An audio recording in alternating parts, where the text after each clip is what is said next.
ரூ. 30,00,000 பணம் அப்படின்னு வச்சுக்கோங்க. நம்ம அது வீட்ல இருந்து கஷ்டப்பட்டு சேர்த்து வச்சு சம்பாதிச்ச காசு இப்போ போயிடுச்சு அப்படின்னா, அந்த காச திருப்பி வர வைக்கிற வரைக்கும் வீட்ல எல்லாருமே வந்து ஏதோ வீடே வந்து ஒரு இந்த சாவு வீடு மாரி இருக்குங்குவாங்கல்ல, அந்த மாரி வந்து ஒரு ஒரு இருக்கும். அத்தன பேரும் அப்படியே வந்து ஐய்யயோ! என்ன பண்ணுறதுன்னு தெரியலையே அப்படின்னு உட்காந்துருப்பாங்க. ஆனா முதல் தடவ 30,00,000 போனம்போது ஆன அதிர்ச்சி கூட 2வது தடவ இப்போ ரூ. 30,00,000 போனம்போது அந்த குடும்பத்த யாருமே ஆகல. அடுத்த நாள்லேருந்து மனோஜ் வந்து வேலைக்கு போயிட்டாரு. அவர் பேசாம ஸ்டேஷனுக்கு போய் நிற்கிற மாரியோ, இல்லை வந்து போய் போராடிக்கிட்டு இருக்க மாரியோ, அதுக்கெல்லாம் எந்த ஒரு விஷயத்தையும் காமிக்கிற மாரிலாம் காமிக்கல. ஆனா முத்து, மீனா இவங்க 2 பேரும் வேலைய விட்டு போய் அவங்க அப்பா சொன்னாருன்னு அந்த ரூ. 30,00,000 பணத்த ரெக்கவர் பண்ணுறதுக்கு போயிட்டுருக்காங்க. யாருக்குன்னா வந்து ரோகிணியும், மனோஜும் வந்து இவங்கள மதிக்கிறதே இல்ல. இவங்க மேல குறை சொல்றாங்கன்னு தெரிஞ்சு 2 பேரும் மாத்தி மாத்தி செருப்ப கையில குடுத்துக்கிட்டாங்க. அடி இத வச்சு அடி, இத வச்சு அடின்ட்டு.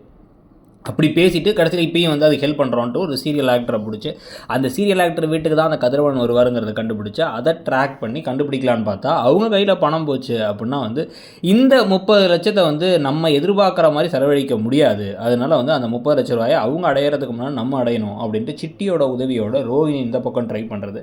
எப்பவும் போல் பணத்தை இழந்தாலும் என்ன வீட்டில் சோறு கிடைக்குது, எப்படி இருந்தாலும் சோறு போட்டுருவாங்க. பார்க்கில் போய் படுத்துக்கிட்டா கூட நம்மளை யாரும் திட்ட போகிறதில்ல.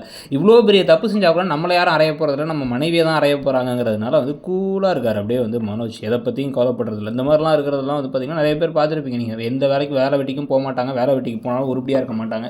ரெஸ்பான்சிபிலிட்டி அப்படிங்கிறது கொஞ்சம் கூட இல்லாத பொறுப்பு இல்லாத ஆள். ஸோ அவரை தாங்கிறது நமக்கு தெரிஞ்சிருச்சு. ஸோ இப்போ இருக்க போகிற ரேஸே என்ன அப்படின்னா வந்து போலீஸா, ரோகிணியா, முத்துவா யார் கையில் முதல்ல அந்த 30,00,000, முத்து மீனாவா யார் கையில் 30,00,000 வரப்போகுது அப்படிங்கிறதும். ஸோ அந்த பணம் வந்தாலும் கூட அந்த பணத்தை வந்து அப்படியே வந்து இவங்க பணத்தை கொடுத்தாங்க, அதனால் ஷோரூமை திருப்பி மனோஜுக்கு கொடுத்துருங்க அப்படின்லாம் சொன்னால் அதெல்லாம் வேலைக்கு ஆகாது. இந்த பணம் வந்து கம்பெனியோட பணம். அந்த பணத்தை வந்து கொடுத்து திருப்பி வந்து கம்பெனியில் வந்து வளர்க்குறத பார்க்கணும். ஏன்னா கம்பெனியோட ஓனர் வந்து இப்போ அண்ணாமலை தான்.